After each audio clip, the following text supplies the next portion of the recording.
Welcome back to Perks Recap Podcast. It is time to go over the NFL draft.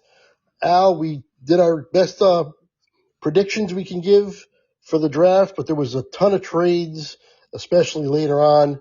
And, it's almost impossible to pick these right. But I think we did an actually pretty decent job. Anyway, let's go over the actual results, who actually was picked. Right on. Let's do it, man. It was a fascinating draft as it usually is, but even more than usual this year, given that there were almost no definites except for the number one pick. Right. I mean, the draft started at number 2. Yep, absolutely. Sometimes it starts at number 7, you know? Right, exactly. That's exactly right, man. Yeah, that's very true a lot of years, and not this year. All right, so Fernando Mendoza goes number 1. No surprise to anybody. Obviously, he's going to be with the Raiders. They have Cousins, so you think I don't think he's going to be a week 1 starter, but I think he'll be like a week, 6 or 7 starter. What do you think? I mean, best guess, I think you're probably in the ballpark. You never know. I mean, if he goes in and looks awesome, then there's no reason to play Kirk Cousins. And if he goes in and looks like crap, then you might see a lot of Kirk Cousins. But I think your guess is probably about right on. Right. I'm thinking when did Eli Manning all those years ago take the place of Kurt Warner? It was about week 7 or 8, wasn't it? Yeah, that sounds about right. Yeah, totally. Something like that is what I'm thinking. Right. And then Kurt went and won a Super Bowl with Arizona. Or got to the Super Bowl, yeah. Got to the Super Bowl, yeah. Which would have been awesome if he had just won like 3 after he left for old Eli. That would have been funny. It would have been great. So let's just go back and forth. Why don't you do the number 2 pick? Okay, so number 2 was David Bailey, which I know I picked that one. I can't remember if you did that or did when Arvel Reese, but everybody had either Bailey or Arvel Reese, and it turned out to be Bailey. A lot of people think he's the safer, higher floor, slightly lower upside, but seems to be a reasonable number 2 overall selection. Yes, I absolutely agree. I'm trying to find my picks, and of course I can't. So one thing I had all these things ready to go, and I didn't have my picks ready to go. No worries. All right. Right, I did have Reese. Yeah, it was about 50-50 between those two and all the mocks I looked at, so right. It wasn't a big surprise. Honestly, though, by the time the draft came around, it became more obvious that it was going to be Bailey. To me, it did anyway. It seemed like they were leaning that way. Right on. Yeah, well, that turned out to be right. All right. Well, number 3, the Cardinals take Jeremiah Love, and I don't know what they're doing. That wasn't even listed as a need for them. I don't know why they did that. This is a confusing move for me. What do you think? Well, I think this pick, as much as any other pick in the draft, just highlights how low everybody was on the overall talent in this draft. And that's why when you have a guy that everybody and their brother considered to be the best player in the draft, he got overdrafted positionally. I don't know a single draft expert that didn't have Jeremiah Love as the best player in the draft. Not one.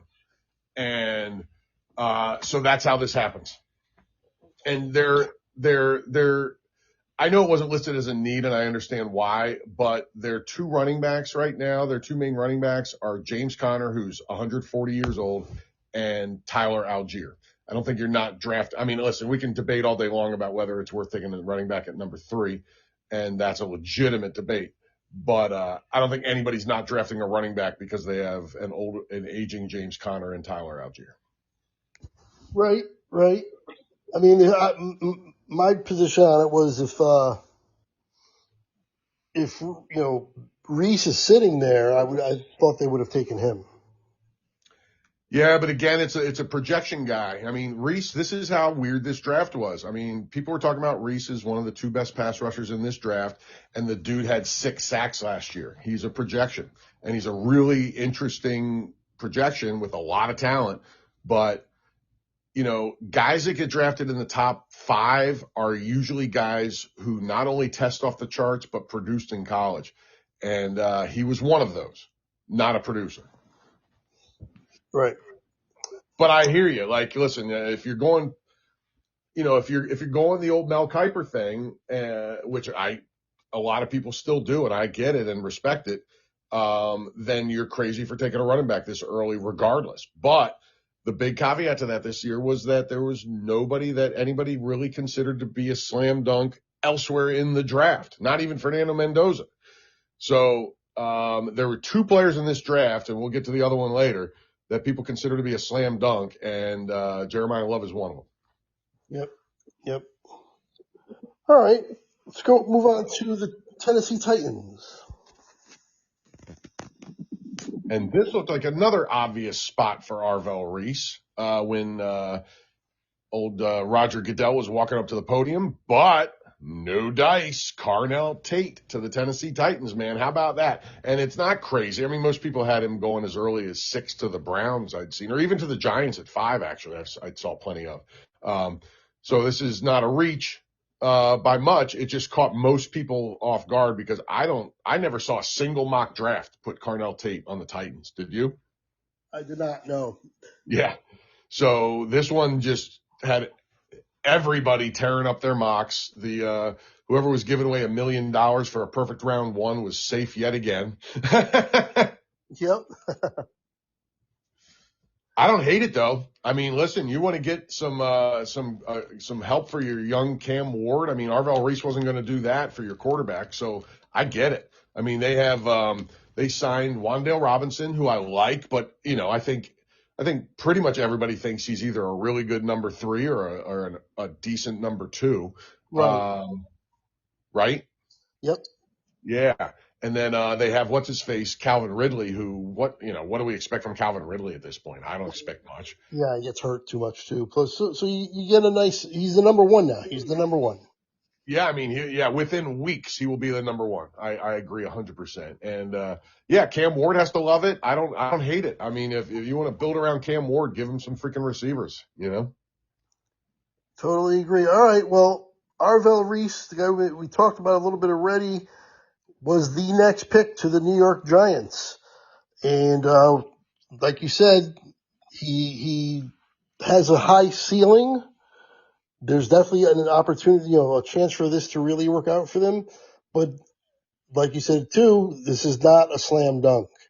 But it's about he was going in this range everywhere. I didn't see him falling much farther than this in any mocks I saw. Yeah, I didn't see him go even this low in any mocks I was looking at for the last week or so. It caught everybody off guard. So in some respects, you could say the Giants kind of, had a little bit of a bargain here. Agreed. And although, again, we got people slobbering all over themselves to tell me how great the Giants pass rush is, and they take another defensive end. I mean, it's wild, dude. The giant weight for this giant defense to actually kick in and do something is still happening. Isn't he going to play off-ball linebacker? I mean, we'll see. If you drafted him to play off-ball linebacker, you're wasting him. That's Sonny Styles is the off-ball linebacker. Carnell Tate was drafted to be an edge rusher. Yeah, so his position listed on ESPN, like David Bailey's position is edge, and Arvel Reese is linebacker. Yeah, they do that a lot of times with positional confusion, but nobody was considering Arvel Reese anything but an edge rusher. Nobody that I heard. Sonny Styles, yes. Arvel Reese, no. And he's not going top 5 if he's an off-ball linebacker. That's why Sonny Styles lasted till 7. Yeah, I think that's crazy. I thought Styles was better. If I was picking, I would have picked Styles over Bailey and Reese. I would have picked them too. Yeah, he's an interesting guy, man. I mean, and again, massive projection. I mean, he had less sacks in college than Arvel Reese. So I don't know what to make of Sonny Styles. He's a really interesting guy, and I can't wait to see how he's used in the NFL. I wouldn't have gone number 2 with him, but I do like him. All right, so we had a trade moving up to number 6, where's the Chiefs trading with the Browns. Browns moved down to number 9, and the Chiefs took who? The Chiefs traded up, and like you said, and took Mansour Delane, which made a lot more sense as another storyline played out throughout the draft. Do you mind if I hit it now? Because it goes right in tandem with this. We might as well talk about it. Is it cool with you? Go ahead. Okay. So at the time, I was like, why did they do this? Because I liked the player a lot, but there were 2 guys that were neck and neck for being the top corner in the draft until it's funny because not long after we did our podcast, maybe either later that night or it was pretty late when we did the podcast. So it was probably the next day. All these reports started coming out about German McCoy, who everybody had either 1 or 2 on their cornerback list coming into the draft. All of a sudden, there's reports that his knees are out of control bad, that he's got a second bad knee. The knee everybody's worried about isn't even the one that they should be worrying about. All this crazy stuff started flying, and it affected this guy to the point where he fell to being the first pick in the 4th round, Craig. That is one of the biggest falls I've ever seen in draft history. I don't know what the truth is, but it made a lot of sense that the Chiefs traded up 3 spots to secure what was now the only guy left in the draft that anybody considered to really have lockdown corner potential. You know what's crazy too is I don't know if I guess they assumed somebody was going to take him, but I had them taking Delane, but at their number 9 spot. But I had them. And I'm with you, except that was before all this German McCoy stuff came out, and there were no longer 2 number 1 cornerbacks in the first round anymore to be had, according to every NFL team's draft board, because every team let that guy go by at least once, some teams 3 or 4 times. Crazy. So I think the Chiefs felt like, man, if we don't get this guy, if somebody takes him in the next couple picks, we're not going to get a lockdown corner, and we just traded our best corner and let our second best corner walk in free agency. So they had to do this. And it was interesting. I found it absolutely fascinating because at the time, I still thought McCoy was possibly going to go somewhere in the 1st or even maybe 2nd round. I had him in my mock going number 15. Yeah, I had him going 12 or 11. I had him going 11 to Miami. Because I thought Miami being crappy would be the perfect team to let the guy recover and develop. And no dice, man. All this stuff came out like 2 days before the draft about this other knee, and I don't even know, man. But it cost this guy millions of dollars, and I really hope this guy gets a chance to play in the NFL, that the injury's not as bad as they thought it was, and he ends up being a really good player. I hope so, too. I do. And in the meantime, the Chiefs got the only guy anybody thinks has potential to be a lockdown corner in this draft, and they had to give up a little extra to get it. If this doesn't happen to McCoy, then they probably just sit there at 9 like you had and are able to just take one of them. You know what I mean? Right. All right. Well, after him, we had the Washington Commanders go 7, and they land on Sonny Styles, the linebacker, the off-ball linebacker. I still think he might end up being the best defensive player in this draft. I don't know why I'm just that high on him. I heard so much about him. But regardless, I don't like the fact that Washington got him.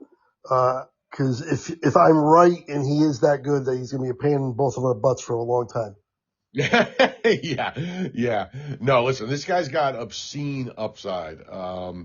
So I get your love for this guy, I really do. I have mixed feelings because it's just, I don't know what they're going to do with him in the NFL. I'm not a huge Dan Quinn guy, but I do have some faith that Dan Quinn will be able to figure out what what to do with this guy. Yeah, if He anything, does. he'll at least be good for the defense. He's a defensive coordinator at heart, Absolutely. Absolutely. and actually a damn good one. Yeah, no doubt. No doubt. That is his strength. He has not been a great head coach, but he's been a very good defensive coordinator. So, it's interesting because he's basically going to come in and they're going to hope he's as good as Bobby Wagner was. Right. Yep. And so while I like this player and I like the relative value they may have gotten here, I don't think it makes them any better this year because the odds of Sonny Styles being as good as Bobby Wagner was last year are very slim because Bobby Wagner was really good still at 175 years old. I mean, that's about accurate. That's about right. Don't hold me to my math. All right. Well, after that, we had the Saints. Who did the Saints go with? Well, this was a really interesting one, man. They took Jordan Tyson, who most people had as either the 1, 2, or 3 receiver. There were 3 receivers that were everybody's top 3 pretty much. And there was a lot of debate about Jordan Tyson because of injury issues in college and through the draft process. So I thought he was going to slip a little more than he should have because I really like the player a lot. I thought he was going to slip. I had him going to 16 to the Jets. I mean, not crazy far or anything, but I thought he was going to slip into the teens when he should have been a top 10er. And the Saints. Say again? I nailed this. Oh, nice. I had Jordan Tyson to the Saints. Yep. Very nice. Yeah, man. Not many. Yeah, I thought he slipped because of the injuries. Not many, but I got that one. Ah, nice. We got to revel where we can. Yeah, so I'm a huge fan of this guy. He's going to be awesome for Tyler Shuck. He'll team well with their receiver that had all the concussion issues the other year and then came back strong last year, whose name I'm blanking on. I'll find it in a sec. Chris Olave. Chris Olave, yeah.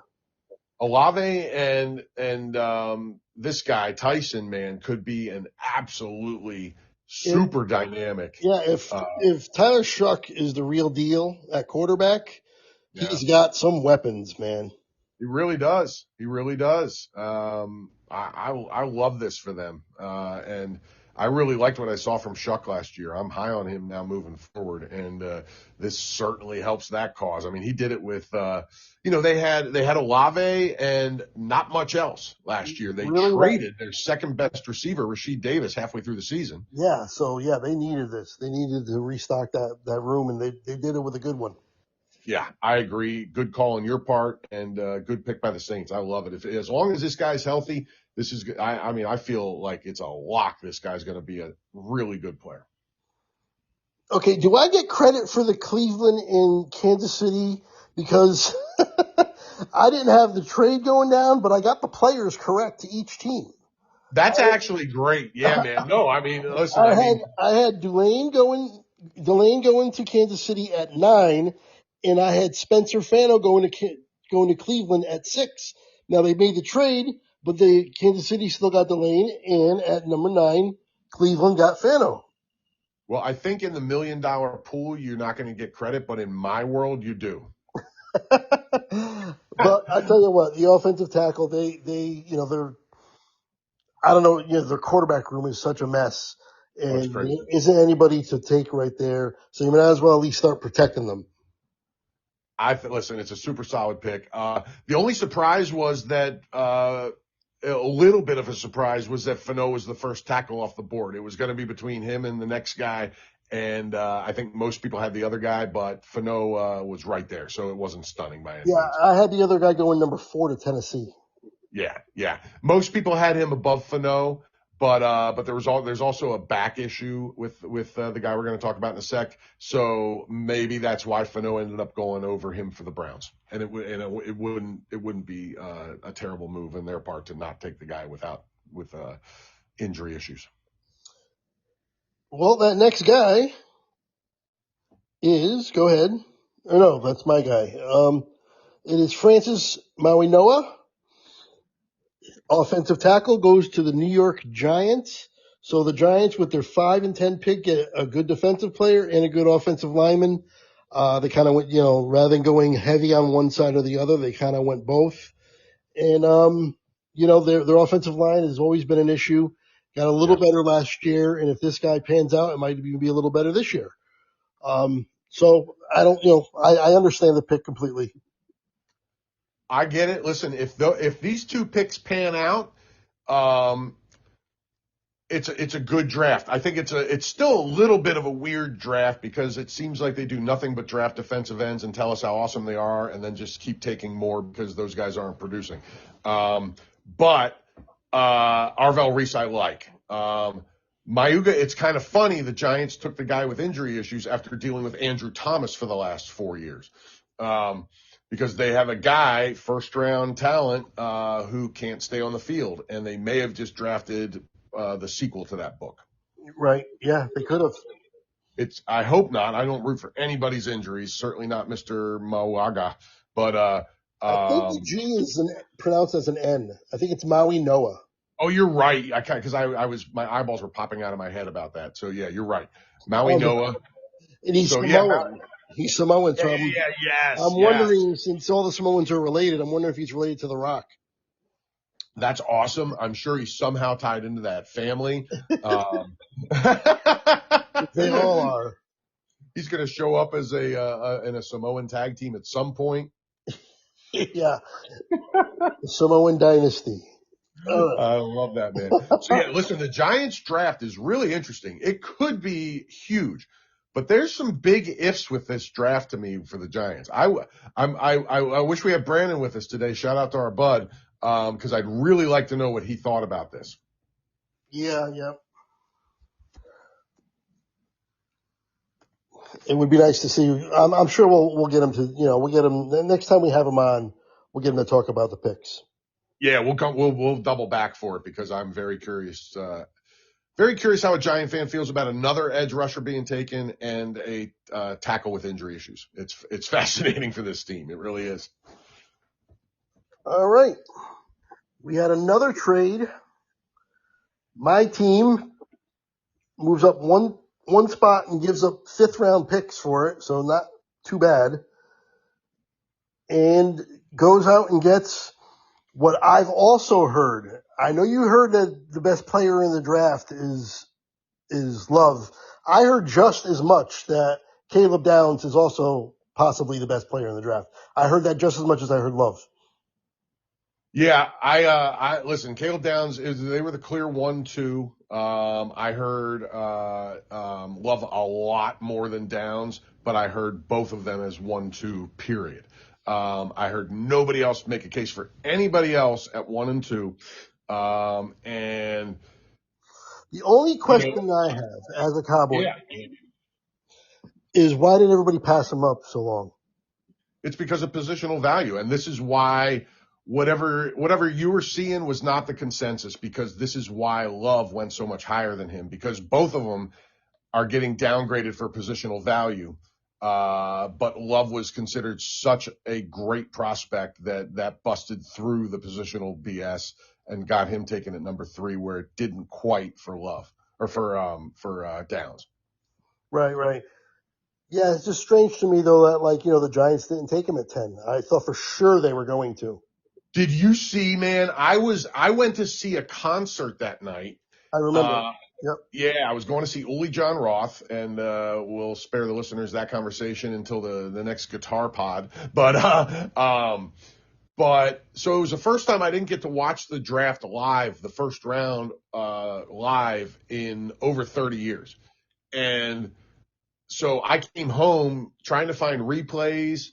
It wasn't the replays weren't happening. I ended up watching it on YouTube. And there were some draft nerd guys, and then the 2 commentators were Micah Parsons and Malik Neighbors. Did you hear about Malik Neighbors' reaction to this pick? He did not like it. He was saying that now I'm going to have to contend with this guy for the next 15 years or whatever he said. Yeah, he doesn't like it. He was so negative. He was so negative about it that he got a call from Jim Harbaugh the next morning to talk about why they took him and why he should be excited about it. Well, I thought you meant his reaction to the Downs pick, because he had a reaction to that too, saying that he doesn't want to have to contend with him. Yeah, I just meant the whole situation. Oh yeah. The fact that they didn't take him and they could have. When they took Arvel Reese, he was pissed they didn't take Downs. Right. And then he was absolutely just apoplectic when they took Maui Nua instead of Downs. And then when the Cowboys traded up, he was like, I know what they're doing. And now I'm going to have to play him twice a year for the rest of my career. Well, I hope his fears are founded. Yeah. Dallas, we know how bad that defense was. He could be a quarterback of the defenses. What I've heard the most is he's a really sure tackler. He's a great tackler, which is good because we miss a lot of tackles. And he could be the quarterback of the defense.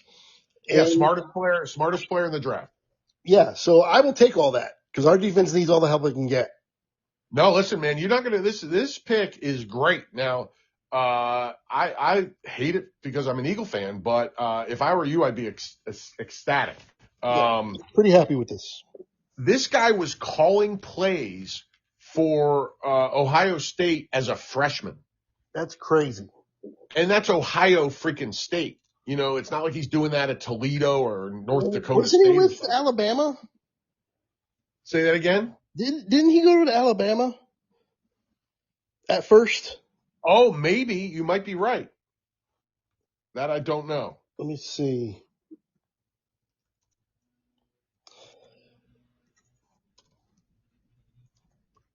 I could be wrong. He did. True freshman. Right. So I think he was doing it at Alabama with what's his face? He led Alabama with 107 tackles as a freshman.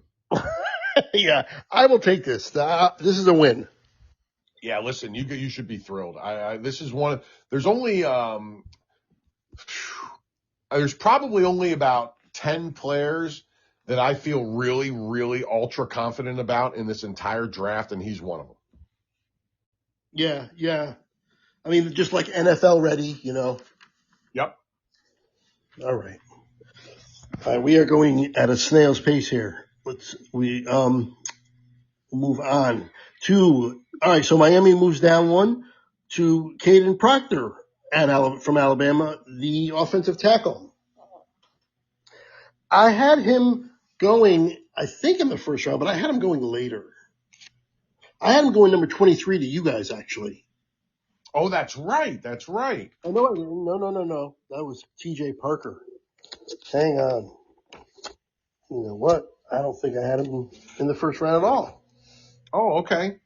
I had him on the list, but I did not actually give him to a team in the first round. He was number 17 to Detroit for me. He is the upside tackle of the draft. I mean, there is nobody with more physical tools than Caden Proctor. He's 6'7", 352. He's a absolute monster, and I mean, he's a bit of a listen. He played well in college, but he's also a projection because there's a chance, given the right training and then the right breaks and the right work ethic, that this guy ends up the best tackle in this draft, hands down. Now, a lot of things have to happen for that to happen. That's why he was the third guy taken, not the first, because he didn't prove it over and over again in college. So he's a really interesting player. It made sense here as far as, if you're going to take a tackle, there's a really good case. He's a guy. He was I think I had him as the next tackle going after the top two. Let me make sure I'm right about that. I'm pretty sure that's what I did. Yep. Yeah, I had him as a number 3 tackle, just like it played out. So just wrong team, and I had it a little too late. All right. Moving on. Here we go. Yeah, go ahead with the Rams pick. Well, in the stunner of the first round, Ty Simpson, the quarterback from Alabama, goes to the Rams. And boy, was there a lot of hot and heavy opinions flying about this. Tell me what you thought about it. Absolutely. You said it right. A stunner. I had to do a double take when I was like, what? I Yeah, mean, people were going crazy on this one, and I get it. I know you're looking for, you're going to eventually start looking for your replacement, but Stafford just won the MVP. I know. I mean, really? Like, you can wait a year, especially next year when all the, everybody's talking about how many good quarterbacks are coming out next year. You probably could have waited a year and gotten maybe someone even better. I don't understand this. I mean, Well, they're gonna do a slow burn with him and let Stafford, probably quarterback in the next 2 years or something, and let him sit for 2 years and then maybe have him come out. But he's not playing anytime soon, as far as I can tell. No, I mean, not unless something goes, an injury occurs with Stafford. That's it. The argument for taking him here, if you're the Rams, and I'm not saying I agree with it, but this is the argument, is with Sean McVay at head coach, the odds of them picking anywhere near even 13 again are slim to none. So this might be, even though I'm with you on next year's draft class being a lot better, they're going to be picking in the mid to late 20s at worst, I would think, going into next season, and you're not getting your guy there. So this is as close as they're going to be in the foreseeable future to having a shot at a guy like this. Now, whether this is the right guy or the right year to do it, man, but here they were, and they're not going to be back there again in all likelihood, barring some kind of trade. So, man, I don't know. This is an interesting one. Listen, it's hard for me to go against Sean McVay and his opinion on a quarterback. I'll say that much. Yeah, but he didn't want this guy. Well, that you're going by that press conference. It seemed like he didn't. It seems like he was not happy at all. Yeah, no, I don't think so, man, because him and that GM have been arm in arm, lockstep the whole time. And there was another press conference today where he was like, listen, dude, I love this guy and blah, blah, blah. So, which he kind of had to do anyway. So I don't know whether to believe it or not. But Sean McVay has been coach long enough to know how to play poker at a press conference. And I think he's also a weird enough guy that he just gets in his own head and starts answering things weirdly sometimes. So I don't believe that he didn't want the guy. I don't think there's a chance in hell that's the case, because him and the GM are arm in arm. They might as well be BFF, have BFF necklaces around their necks as far as how they operated the whole time they've been together. You know what I mean? Okay, all right. I'll get on board with that. I saw that reaction too, and it was weird. I will say that. Okay, now is this your Penn State guy that you loved because of his size? This is one of the few picks I got right. Oh, nice. Where did I have Baltimore?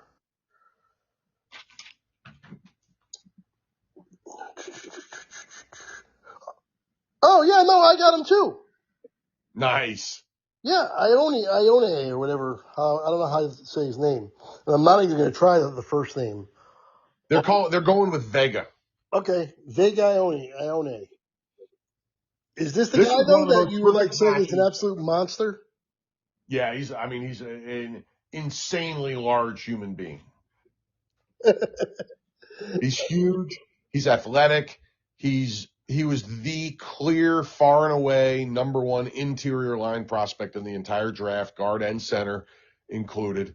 And he was a perfect fit for a need for Baltimore. So, and as Baltimore tends to do, they just hang out where they're at and they take a great value pick like they tend to do time and time again. 6'4", 320. Yeah, man. I mean, he's a monster, and he looks bigger. Like, I don't know if it's the Samoan hair or what, but that dude looks like a mauler. And I see him play a lot, being in the area where Penn State's on. I'm not a Penn State fan, but I see them all the time. And this guy's an absolute monster. I mean, if he's not a starter for the next 8 to 10 years, I'll be stunned.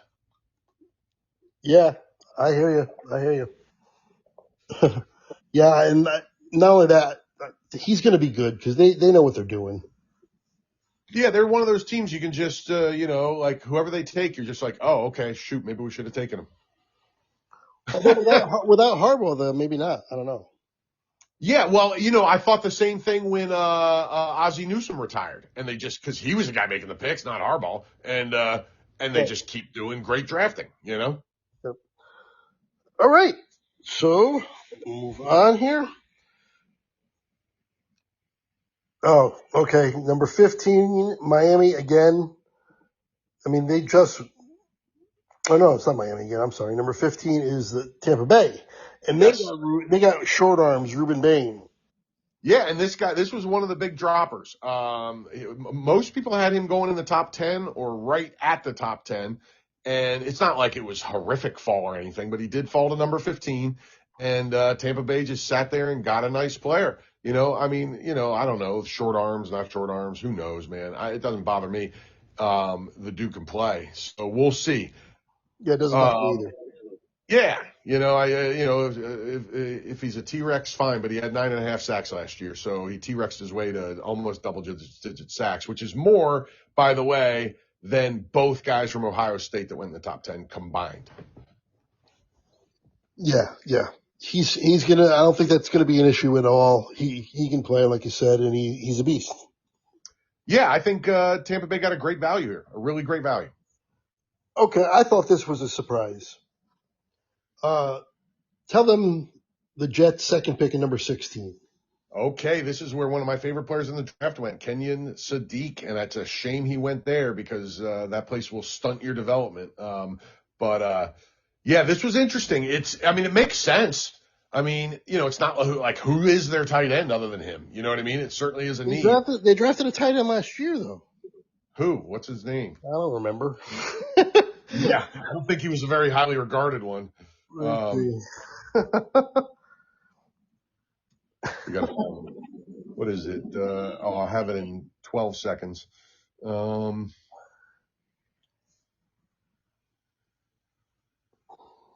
Oh yeah, actually he was more highly regarded than I thought. Mason Taylor. Mason Taylor.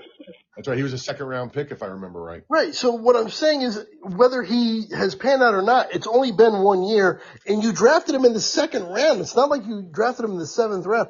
I don't understand this pick. Even if Sadiq is clearly better, you just drafted a tight end, and you have so many other needs. Why would you draft another one? No, that's a fair point. It is. Listen, this guy's special.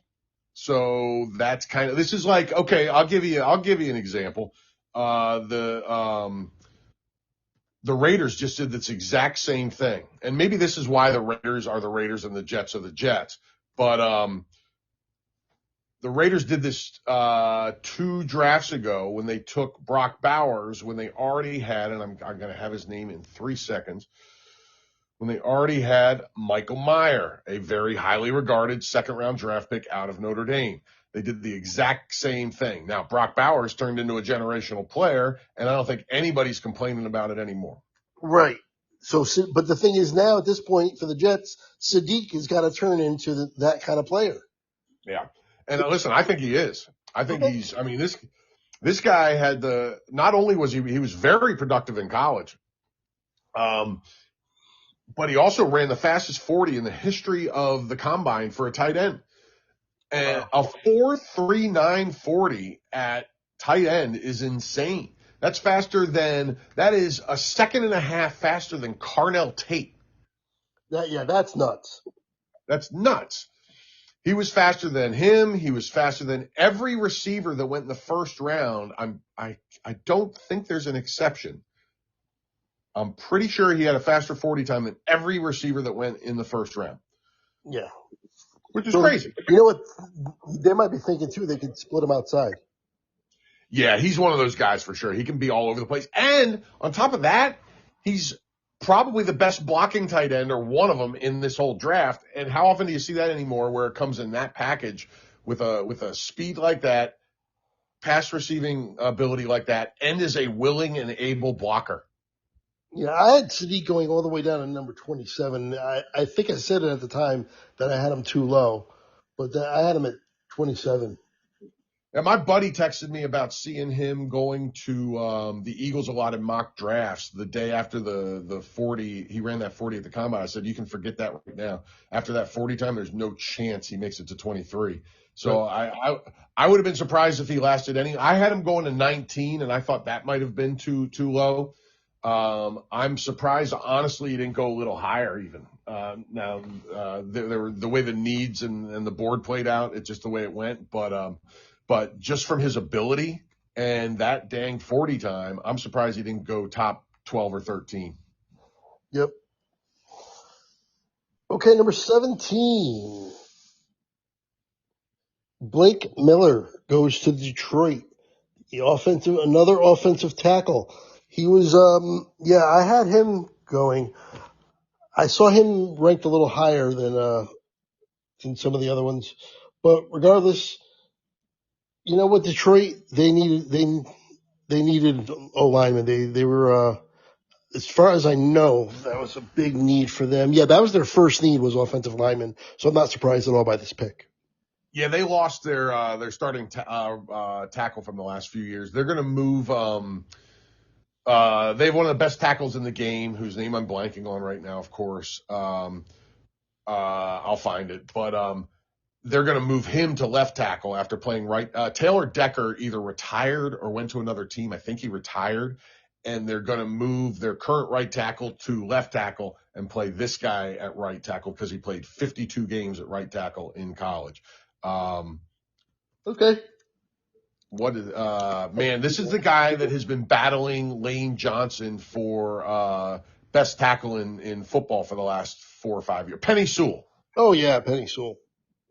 So that guy's going to be the left tackle now, and Blake Miller will be the right tackle. And they're going to be – Blake Miller, to me, was one of the safest picks in the entire draft. He is one of those 10 I was talking about that I'm convinced will be a real NFL football player for sure. I wouldn't have been sad if he had dropped to the Eagles if they took him at 23 as Lane Johnson's future replacement. But I think this is a really good pick by the Lions. Yep. I agree. Okay. Let's go with the next pick, Minnesota. Who did they take? They took, and I'll wait to say his name and introduce him this way. They took the biggest reach of the entire first round, and it's not even close, and that is Caleb Banks. He's listed as a defensive end sometimes, but he's really a defensive tackle. In fact, 20 years ago, he would have been called a nose tackle because he is a large young man. Caleb Banks, injury issues, motor issues, but tantalizing upside, and that's why they reached for him where they did. But this was a significant and massive reach. He is 6'6", 331, by the way. That's even bigger than your Penn State guy. I know, man. Yeah, he's a big, big young man. And listen, if they get the best of this guy, we could be talking about this guy as a 7-time Pro Bowler a decade from now. Yeah, but I did have Minnesota's biggest need listed as defensive line, so they addressed that. It fits a need. It's a tantalizing player. If you get him at the back end of round 2, you're doing a happy dance. But at 18 overall, this is the most risk-laden first-round pick by far. And I'm including Ty Simpson in that. Yep. Okay, number 19, the Carolina Panthers select Monroe Freeling, offensive tackle. This is who I had Detroit taking. So he was on my radar, and these guys kind of all started getting bunched up to me. I think that you could probably have picked any one of them, and you really can't complain about it. Completely agree. Yep, completely agree. In my mock, all the tackles slid a lot further than it happened in real life. So I didn't have Freeling going until 27 to the Niners. But he's the other tackle that's talked about in terms of upside, along with Caden Proctor. Maybe not quite as much, but definitely talked about in that regard. And it makes a lot of sense. It's a solid pick. I have no issue with this pick at all. I thought it was a good, solid pick. I agree. Right. Okay. Aha. Do you know the story, right? Well, which part of it? The how they screwed a team again? Well, we both screwed them. Dallas screwed them worse. How do you mean? What I heard was Dallas was talking to Pittsburgh, and Pittsburgh was talking about how they wanted Micaia Lemon, and they didn't want to trade because they wanted Lemon. They thought the Eagles would take him if they let him go, or if they traded down. So Dallas called up the Eagles after that and traded with them instead, and the Eagles jumped over Pittsburgh and took him. I don't understand because they jumped Pittsburgh because they were going to take Micaia Lemon. Right.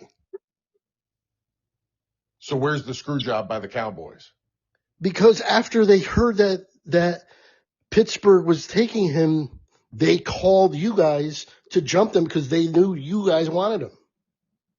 Oh, I see. So in other words, they helped the Eagles is what you're saying. Yeah, they screwed Pittsburgh because Dallas knew that they weren't taking him, and I love it. they wanted to get replenished because they traded those 2 4th-rounders to move up earlier, and they got they traded those 2 5th-rounders to move up earlier, and they got 2 4th-rounders from each, so they kind of replenished their later on in their draft with actually a couple of earlier picks and got the same guy they wanted anyway.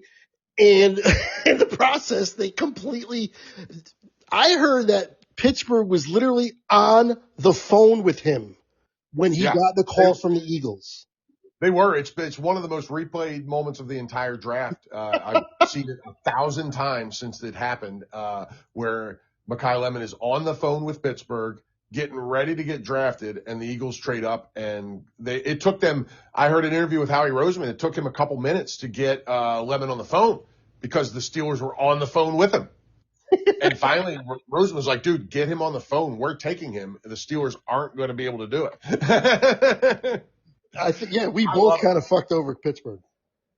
I love it, man. That's wonderful. Absolutely wonderful. And it's weird that the Cowboys and Eagles would work together like that. It's happened before. The year the Eagles took Devontae Smith, moved up to take him, and the Cowboys got Micah Parsons. The way I see it is we had our eye on who we were getting anyway. We knew Pittsburgh wasn't taking them, and we knew we were going to still be able to get them. We wanted to replenish, and we also knew we had a trade partner in terms of somebody we knew wanted him. I don't know how they figured out that you guys wanted him, but I think for whatever reason, however they knew that you guys wanted him, and they knew that would be a good trade partner to get, replenish the back of the end of their draft like they needed to. And Pittsburgh, like an idiot, told them that we're taking this kid, and they were like, oh. That is so funny. I love it, man. It is it's my favorite thing in the whole draft. I mean, it's just priceless the way it went down. And listen, forget how it went down even for a second, because that's awesome, and we've discussed it. The Eagles got one of the best players in the draft. I mean, this guy was my number one receiver over the other two guys. Not easily, but he was my number one receiver the whole way through this draft process. This guy. Go ahead. No, please jump in. I was just going to say, but I think this basically spells the end of AJ Brown. It's got it. I think it's clear. Yeah, this is finally enough for me to believe he's out. And I also believe after this offseason, with what Howie Roseman has done, even after trading AJ, and I love AJ Brown. As you know from our podcast, there's no bigger AJ Brown supporter than me. I was defending him when he was reading his book. I was defending him this year, even when he was screaming at Nick Sirianni. I am a huge AJ Brown fan, and I think he's going to be great wherever he goes. He's only 28 years old, man. The dude is still in his prime and a top receiver. However, that being said, I like Micaia Lemon enough, and I like the rest of the moves that the Eagles have made this offseason enough to say this pretty confidently, that the overall wide receiver room for the Eagles is going to be better without A.J. Brown this year because of what they've done around the rest of the position. They just took my favorite receiver in the draft. Everybody had him 1, 2, or 3, and his comp is Amon-Ra St. Brown, who I absolutely love. And He talks about blocking like he's talking about catching touchdown passes. So you're getting a complete football player. The Eagles have now if A.J. Brown is gone, they'll have Devontae Smith, Micaia Lemon. They signed Hollywood Brown and traded for Dontavius Wicks. They are deeper at receiver than they've been in years, and I absolutely love it. I am thrilled with this. I would love it if Hollywood Brown can actually stay on the field, you got a hell of a 4, and he's a hell of a 3. Yeah, man. And listen, Wicks showed a lot of potential in Green Bay. I love it. They have a couple guys. They have Elijah Moore and Johnny Wilson and Britton Covey who can all play football behind those guys, and Darius Cooper, who looked decent as a rookie last year. It's the deepest this receiver room's ever been, and I'm with you. They're going to need it with Hollywood Brown. If he plays 11 games, it's a victory. Yeah, that's the only thing about him. Right. And, but it is from top to bottom, it's the best receiver room they've had in quite some time, in my opinion, as long as Micaia Lemon is who I think he is or even close. Yep. I'm on board with that. And everyone's saying after June 1st is when they are going to trade him because it's something with the CBA. I don't know, get into the nuts and bolts of all that, but something with it's better for them to trade him after June 1st, and it looks like it's like a lock to New England. Adam Schefter is all but staked his reputation on that, and he does not do that lightly. Right. So if it's not New England, I'll be surprised. I am too, because somebody brought up the idea of A.J. Brown going to the Rams to just on one of the post-draft shows, and Adam Schefter just jumped out of his chair to poo-poo it. He said, no, it's over. It's going to get done between the Eagles and the Patriots. They just have to wait for that June 1st thing. Now, what is the compensation to come back, though? That's what I'm interested in. Well, if it's anything less than a first-round pick, I'll be stunned the way the market was this offseason. Right, yeah. I'll tell you, I certainly enjoyed having 2 first-round picks this year, so you'll like it next year if that's what you get. Yeah, especially in what people are talking about the 2027 draft, like it's like one of the greatest drafts of all time. Yeah, so I've heard that. I've heard somebody say that. I have too, and it's who knows, but right. It seems like a darn good draft to have extra picks in. I'm with you. Yep. Okay, I'm ready to move on if you are. Yeah, let's do it, man. I love that pick for the Eagles.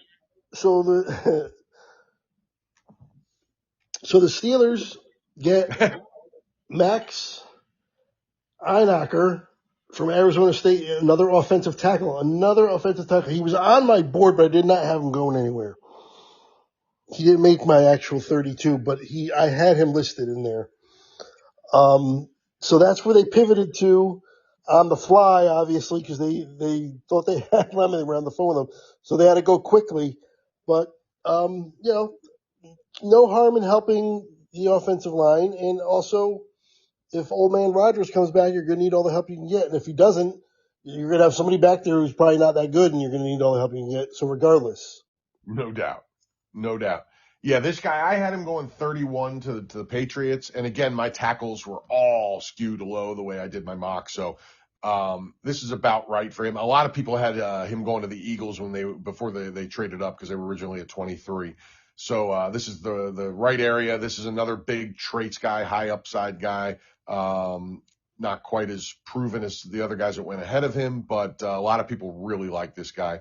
So, yeah, Pittsburgh had to pivot in a hurry, and they came away with old Max from Arizona State. Man, it's a need, it's a solid pick, but it's not who they wanted for sure. And Micaia Lemon was going in the top. Most people, one of the single most consistent mocks I saw time and time again was Micaia Lemon going to the Rams at 13. So for the Eagles to get him at 20 or the Steelers to think they had a shot at 21 was completely unexpected. So the Steelers, I'm sure, had other people on their radar. Thank goodness for them, since the Eagles and the Cowboys gave them the old screw job. Okay. So I want to talk about the next 2 in a row here.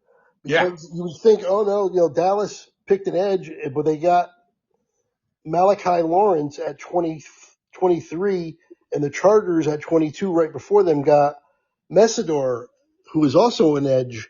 But apparently, they're obviously close regardless, but apparently Dallas had Lawrence in their draft board ahead of Messidor, and they knew that was not really the consensus.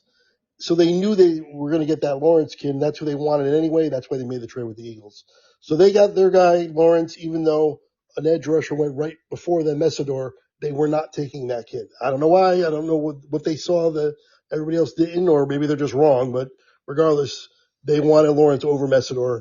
So that's how that broke down. But I think it's a good pick for both teams. Edge rushers obviously are always needed, and the Chargers got a good one. And I think hopefully if Dallas is right, they got a good one too. And yeah. Yeah, it's interesting. They're very different players. Like, I think the scheme thing was big too. Like, Messidor is huge for a defensive end. He's 6'3", 280. He's more of that 3-4 D end. You know what I mean? Yeah, which is weird because Dallas is going to a 3-4. Oh, it's interesting. Yeah.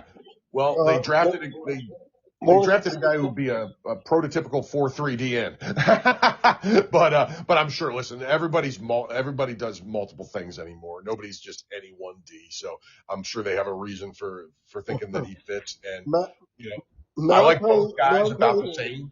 Go ahead. I was just going to say I like both guys about the same. So if one team thinks they fit their system better, then go for it because they're both about equal in my book. Malachi Lawrence, 6'4", 253, and ran a 4.5 40. I would assume that he's going to play outside linebacker if they're playing 3-4 as an edge rusher. Yeah, I guess, yeah, if it's a 3-4, but he's going to play off the edge anyway, so it's like the same difference. Yeah, exactly. But yeah, we'll see how it breaks down. But yeah, that's what I heard is the latest is that they want to transition to a 3-4. So that's interesting, man. That's why they traded Odighizola. That's why they got rid of Ziggy Odighizola. Oh, right on. Okay. Yeah, he doesn't fit a 3-4 in their eyes. Interesting. Yeah, that's their first pick with Downs is a slam dunk. This one is towards the back end of the first round. There were like 7 defensive ends that people were just kind of lumping all together, and this is one of them. They didn't reach for a Caleb Banks like the Vikings did on the defensive line, even though he's more of a defensive tackle. But once Reuben Bain was gone, you could have just put your hand in a hat and pulled out a name, and everybody would have been like, "Oh yeah, that kind of makes sense." You know what I mean? So if this is their guy, good on them. You know what I mean? This was a pick by the old Eagle guy that our defensive coordinator Parker. Okay. He pushed for him. So that all right. Well, we're going to find out how much input he gets in the draft moving forward after this guy plays. Right. If he sucks, you don't even get to come to the draft next year. Yeah, right. Yeah, we won't see him on camera next year if this guy doesn't have at least 5-6 sacks his rookie season. But I have no problem with that pick, man. We'll see how it plays out. But again, it was one of a handful of guys that would have been totally cool to take there. Okay.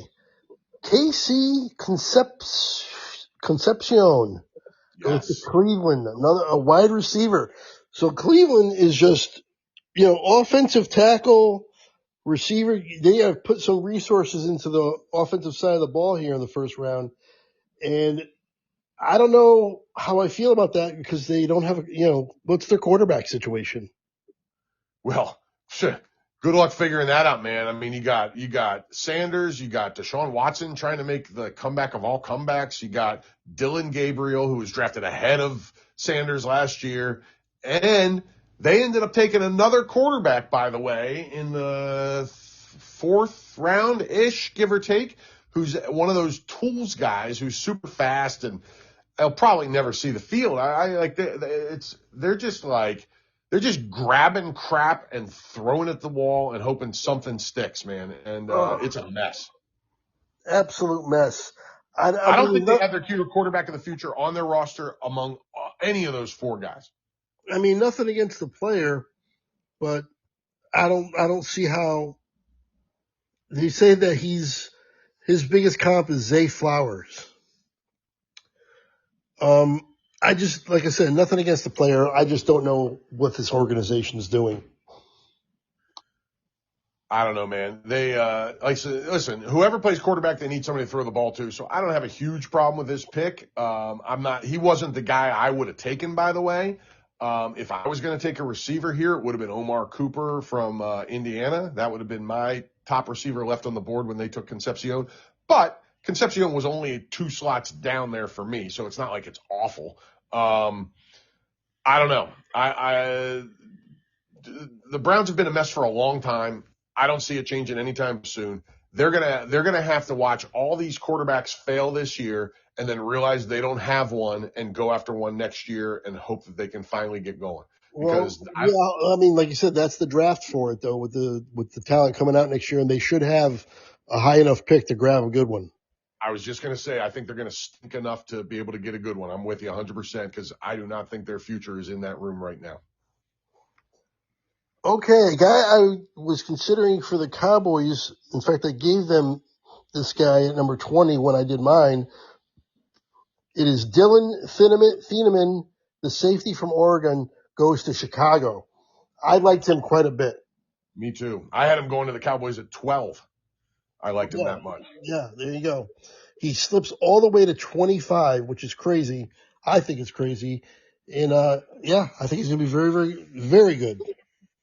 I was stunned he didn't go to the Vikings when they reached for Caleb Banks because they have a massive need at safety. Harrison Smith is 37 years old, and he's still hanging in there as he was a once great player, still a decent player.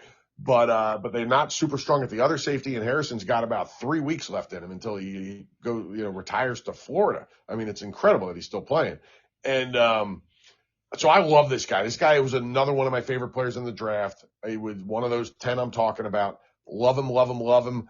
I mean, I'm a massive fan of Micaia Lemon. So I'm thrilled the Eagles did what they did, even though they had to give up 2 fourths to do it.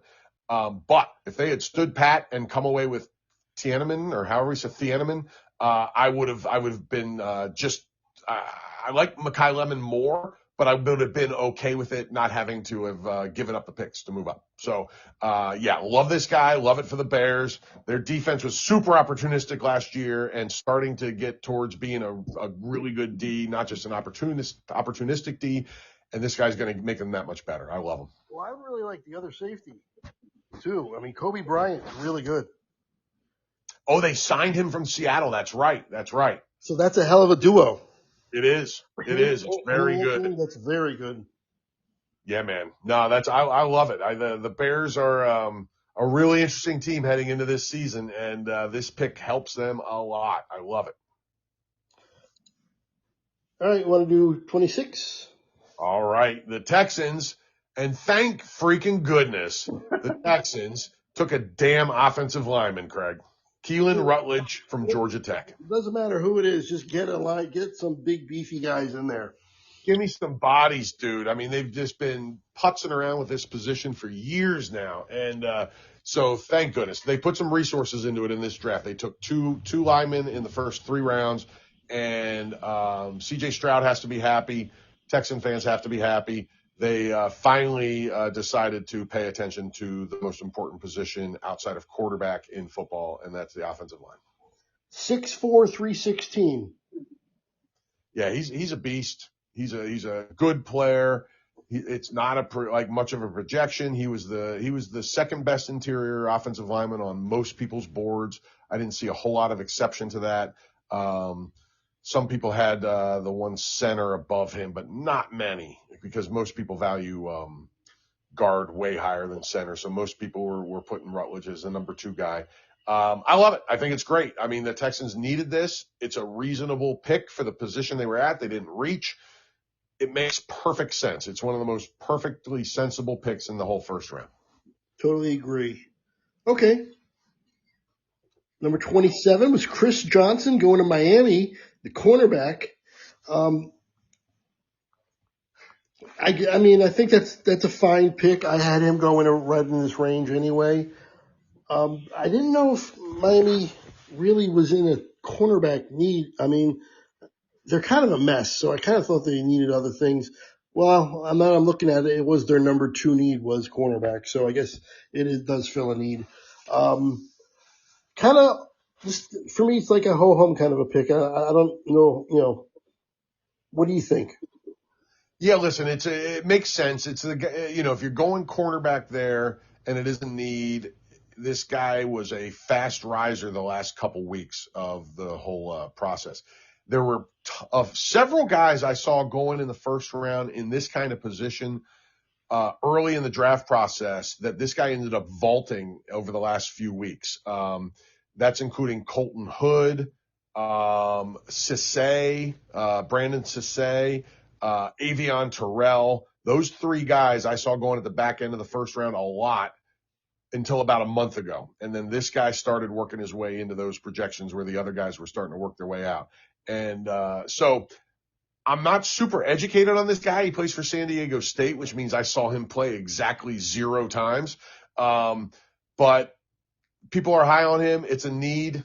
I don't hate it, but I can't love it because I'm not super educated on the guy. Yeah, I gotta agree. I'm kind of the same way. Right on, right on. And the Dolphins, listen, they're going to stink. They are in a rebuild, and they're going to stink. So, if they just get guys that can play, this draft is a win. Yeah, they're going to be another team that's going to be picking high and probably get one of those good quarterbacks next year. Well, Malik Willis that's a name, right? Well, that's right. He's there now. Is he gonna? Yeah. Well, if he He's stinks, got then they'll 1 be year, Craig. He's got 1 year to prove he's the guy. right. Right. There you go. If he does, Yep, right. fine. If not, they're going to be drafting somebody. 100%. 100%. Okay, down to the Patriots at number Okay. 28. And this is Caleb Lomu, who is Spencer Fano's bookend partner at Utah. One of the very rare times in NFL history that 2 tackles from the same team have gone in the first round. It's almost unheard of. It's crazy to think. And this guy could have gone a lot higher, and I wouldn't have blinked. I mean, if he had gone ahead of I in the core or Freeling or Blake Miller, I wouldn't have blinked at all. I had him going So 19. I had him going 19 to Carolina. right on. I had him going 24 to the Browns. So we both had him higher than he went. And even me, who had tackles sliding in my mock, had him going higher than he went. So I think this is a heck of a value pick for the Patriots. And they needed it after watching what's his face get slammed. Drake May get slammed all over the turf throughout the playoffs and especially in the Super Bowl. Yep. Yeah, no, this feels a big need, a big time need. They needed an offensive line help, and they addressed it here. And I think they got to do some more addressing of it. I'm not sure if they signed anybody in free agency or not, but regardless, definitely a big need. They were exposed in the Super Bowl. No doubt. No doubt. This was a massive on the nose need and a good player fell to them. They didn't have to do anything but sit there and wait. Oh no, actually they did trade up from 31 to get that, but that's why, because this guy fell.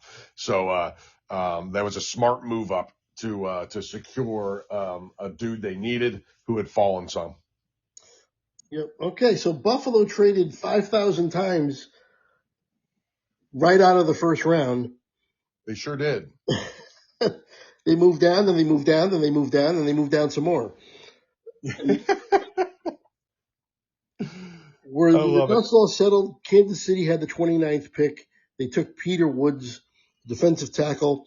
I'm not sure if this was a huge need pick. I like their first pick a lot more, obviously. Defensive line wasn't even listed as a need that I saw. But, this is what they went with. And I had Peter Woods on my radar, but I didn't have him going there. I thought they would be addressing other things. Yeah, this is just I think a kind of a value pick. Peter Woods, I had him going, I think a little higher than this or right around here. And where did I have him going? Oh, I had him going 25 to Chicago. So yeah, listen, I like this player. I think he fits their scheme and he could be fit in with Chris Jones, arguably the best tackle in football, and Tonga, who's a good player, and have a nice defensive tackle rotation. I just kind of thought they might go offensive line. because their line was just awful last year and the last couple of years. And right now they have a guy named Jalen Moore penciled in as their starting right tackle. I got to say, I don't know a darn thing about Jalen Moore. So I don't know, man. It's not what I would have done. But I don't hate the player, so I don't hate the pick, but it's not what I would have done. I agree. Okay. Somebody on the ESPN side, Miller, I'm not sure who Miller is, who they have. Regardless, he wrote that Cooper was his number 15 overall player and third best receiver, making this a steal for the Jets. The Jets took Omar Cooper, not Amari, Omar Cooper Jr. Yes. From Indiana, wide receiver.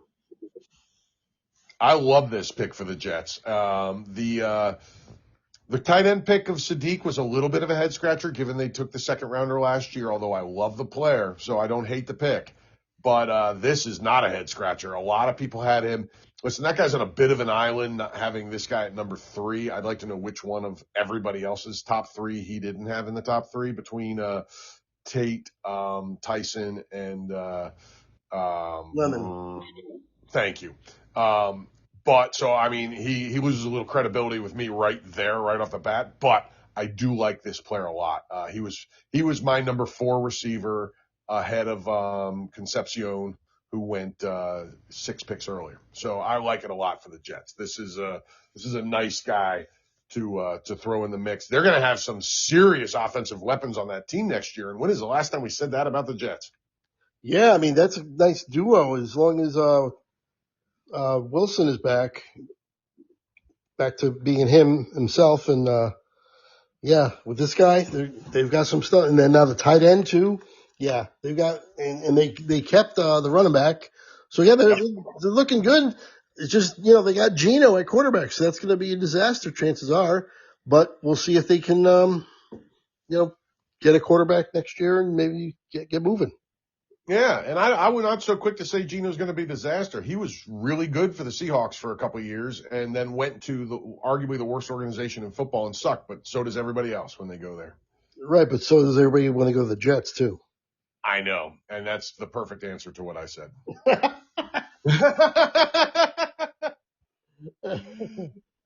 Love it. Okay.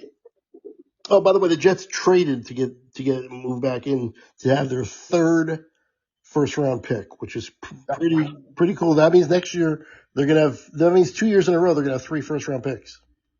That's wild, dude. Absolutely wild. I mean, if they don't come out of that as, not in the cellar anymore, the entire regime of anybody associated with that team at this current minute should be fired and banned from football for forever. Yeah, 6 first-round picks in 2 years. You got to improve your team with that. Yep. All right. We are going to get up here. Number 30, that was the pick 30 for the Jets there. Number 31, Keldrick Falk, the edge from Auburn. I had him going a lot higher. I had him going to Minnesota at 18, and he fell to 31. Yeah, this was the surprise because I had him way higher as well. I had him going to the Cowboys at 20. I thought he was going to be the 4th defensive end off the board, or maybe the 5th, and he was not. I mean, there was let me find him real quick here. Akeem Mesidor, the guy that went to the Chargers. I had Falk and him about neck and neck, but gave a slight edge to Falk. Actually, I had it so equal. I had Mesidor go ahead of him in my mock. So anyway, I shouldn't say that. I had them dead heat because they're the same kind of build. They're that same sort of huge defensive end, 280-ish pound defensive end kind of type. And 6'5", 276. He's a big boy. And if you look up when he before his pro day, he was 284.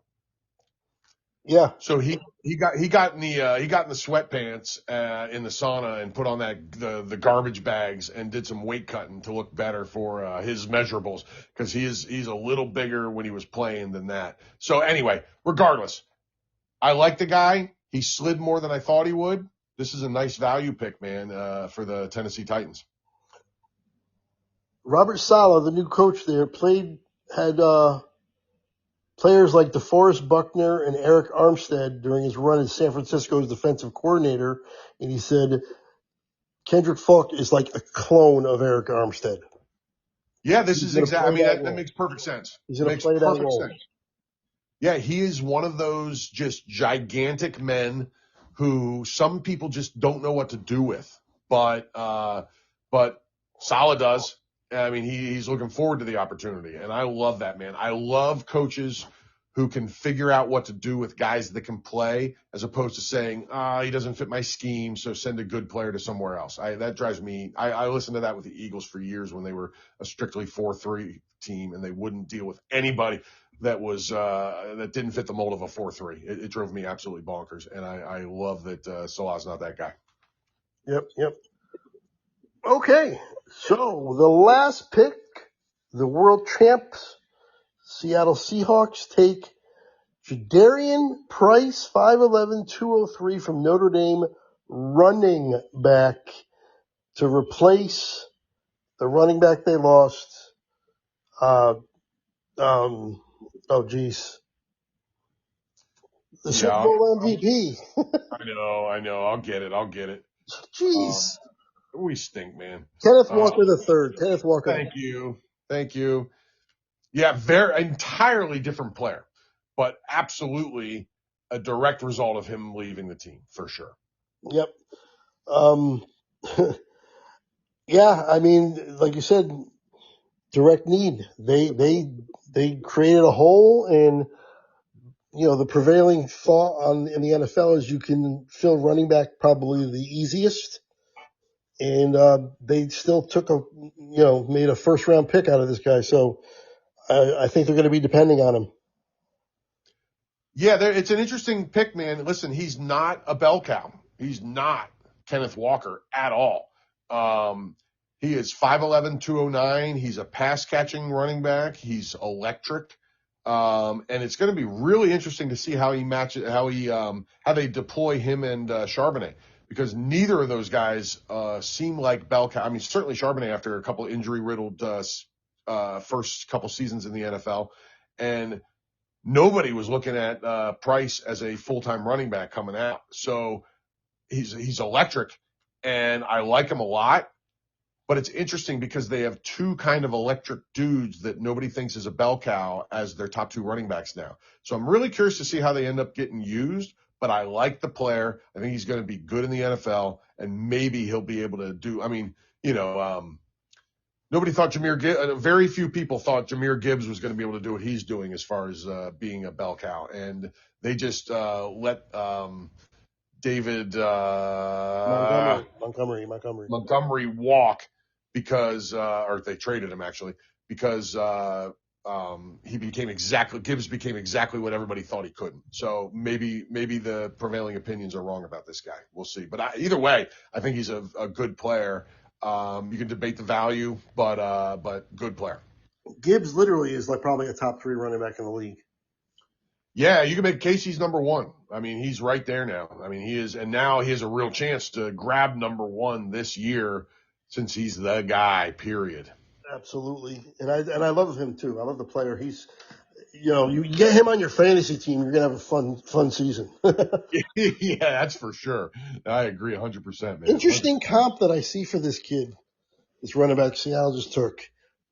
Not that great of a comp, to be honest, if you're this guy, but not terrible, but not great. The comp they gave him is Rico Dowdle. Oh, interesting. That's a weird one. That's a weird comp. That is. Especially since, I mean, Rico hasn't been a big pass catcher. Not that he's terrible, but you don't think of him as a pass catching running back, and everybody's thinking of Price as that coming out. So I don't know. That's an interesting comp to me. Yeah, I don't get it. You see Dallas sign Marcus Scantling? Oh, nice. They wanted to add double-digit drops to their roster? I think so, yeah. I don't understand that one. My kid is convinced that they're going to end up trading Pickens. I mean, they ended up doing exactly what we talked about on earlier in one of the early off season or during the playoffs or something. They got this guy on a franchise deal who is a head case. It's going to be a problem. He's already said he's not going to show up for the offseason workouts now. So I get where your son is coming from. Like, it wouldn't surprise me if that's the way it went. Although Jerry digs in and refuses to do things that need to be done sometimes. So this could get real ugly, man. I don't know. It's real interesting because as a player, him and CD, no brainer. They're awesome. I'd have a hard time arguing that they're not the best receiver tandem in football right now easily. But you got a big caveat and a big, we don't know in, the head caseness of Pickens, and you're making him unhappy right from the start. And it's crazy to me to roll into the season thinking that's going to work, but I'm curious. I'm real curious. Yeah, it's a problem. It's definitely a problem. We'll have to see. To be honest, I wouldn't be shocked if they trade him. And I also would be very interested in what they get for him. I'd be absolutely fascinated. It would have to be to a team that's going to extend him. He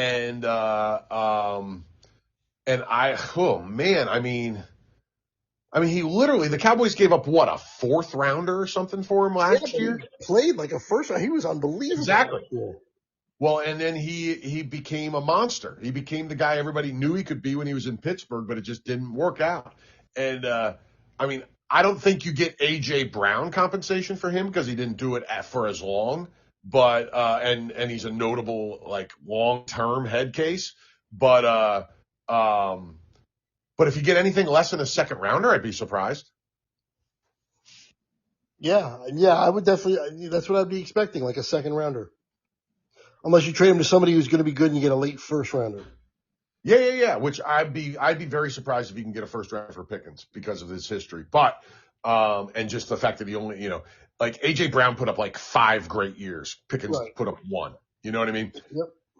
And there's people that think Brown's not going to get a first rounder. So, we'll see. But yeah, listen, I think you start talking at second rounder with Pickens and go from there, And honestly, I'd rather just let him play and not trade him. But I don't know.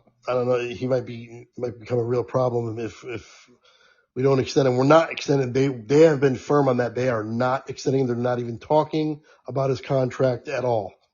Yeah. That much is clear. You know what I mean? So it's a question of, do you roll the dice on a very good player who could be a real problem, or do you cut bait and get what you can for the draft of the century next year? I don't know. That's draft of the century.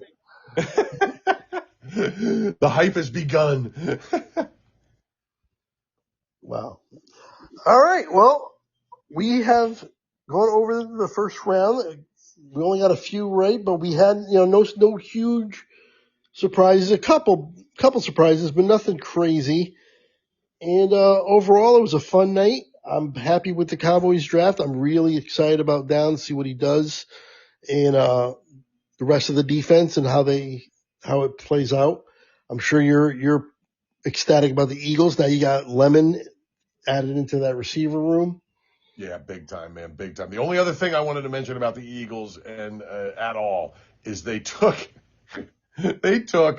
one of the biggest physical freaks. They took 2 really interesting picks, and that's all I have to say about the whole rest of the draft on any team, unless you want to get into it any further. One is Markel Bell, their 3rd-round draft pick, who is a offensive tackle out of Miami. And I don't know if you saw this, Craig, but Markel Bell is 6'9", 346 pounds. Jeez. 6'9"? Can you believe that action? Wow. This is one of the largest human beings in the history of the NFL. and he played at a high level in college. So he's a project because of his size makes it tricky. But He's probably a little clumsy. But he looks fluid when you watch him. It's crazy. Now imagine this.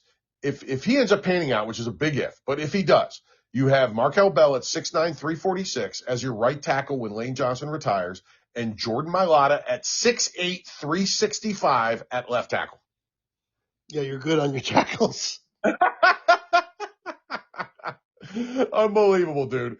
And speaking of Jordan Mailata, the only other pick I want to mention is the Eagles in, let me make sure I'm right. I'm pretty sure it's round 7. Yeah. Took a guy named Uar Bernard from Nigeria, who is 6'4", 306, and has never played a down of football in his life. What? Yeah. Yeah. So And you're going to teach him the game while they're teaching him his position? well, guess who else they did that with, Craig? Jordan Mailata, who's now a multiple Pro Bowler, and I still can't believe that worked. Now, check. This is why they took a flyer on him. Now, listen, the odds of him ever playing a significant down in this league are slim to none, but it was the same thing with Mailata, and it worked, so who knows? But here's why they took this shot. He is, what did I just say, 6'4", 306. He got into the combine through some international program they have, and he ran a 4.6 340. Oh, my goodness, at 300 pounds. At 306 pounds, 6'4". 39-inch vertical, which would place him upper middle of the pack among receivers. He's a freak athlete. He's a freak athlete. Whether he ever becomes a football player, who knows? He also has 6% body fat at 6'4" or 6'4", 306. Yeah, you just got to get him into the, got to have him learn the game and learn that position. But you got time. I mean, but if it works, they're working miracles over there. But we'll see. Yeah. That's interesting for sure. It's definitely interesting. And listen, the most 7th round picks don't work out anyway, so why not take a shot on a guy with some weird ass upside? What the heck? Let's give it a shot. Go UR.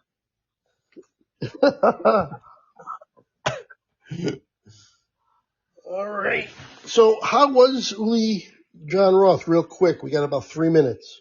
Oh, let me tell you, Craig, if he comes anywhere near you, go see Uli John Roth, people. It was unreal. He did. Now, for people that don't know, Uli was in the Scorpions in the 70s before they were super well known in America. So they were already internationally successful, but they were not rock you like a hurricane Scorpions yet. He left the band because they wanted to become more commercial. He stayed underground and became a guy who just sells out smaller theaters the rest of his life while the Scorpions toured arenas. And it's the same. Oh, so Craig, for perspective here, from the reactions we've done, it's the same 3 guitar players, Uli and the 2 other guys, the guy that sings and the lefty that's always playing the harmonies with him, and then the same drummer. So it was the same core of the band from the DVD that I've had you react to multiple times now, plus this bass player that looks like Woody Harrelson if he was a rocker, and and this female singer who was spectacular. So they were doing 3 and sometimes 4-part harmonies on most of the songs, and they did 3 and or 2-part harmonies on the guitars for most of the songs. They played a Scorpions album called Virgin Killer in its entirety, and which was a highlight for me. And then and Uli did a solo set to open up the show, played like 10 songs solo. Then the whole band came out and played a 15-song second set, and it was just awesome, dude. Uli is 71 years old and better than ever. That's awesome. That is so cool. I love it. Yeah, I appreciate you asking. Awesome. So, guys, check it out. I did react to that. So if you ever go on Perks Recap, the music reactions, there's a bunch of Uli John Roth reactions on there if you want to check those out. And, that's going to do it. We're right up against it. So I'm going to sign off if you're ready to, if you don't have anything else to add, Al. No, good to go, man. Always good talking draft with you. Love it. Absolutely. It was a fun one. We will be back. We'll coordinate with Brandon We'll be back at some point. Probably there'll be a baseball one in between here before we get to another football one. Mm-hmm. But, we'll always, if there's a need for one before, summertime, we'll do one. If not, probably over the summer. Yeah, man. Hey, if something comes up and we want to talk about it, great. Otherwise, I'll be ready for our typical season preview and try and get a little better than last year. Yeah. Maybe after June 1st when those moves happen, especially if AJ Brown moves. That's a great call. That's probably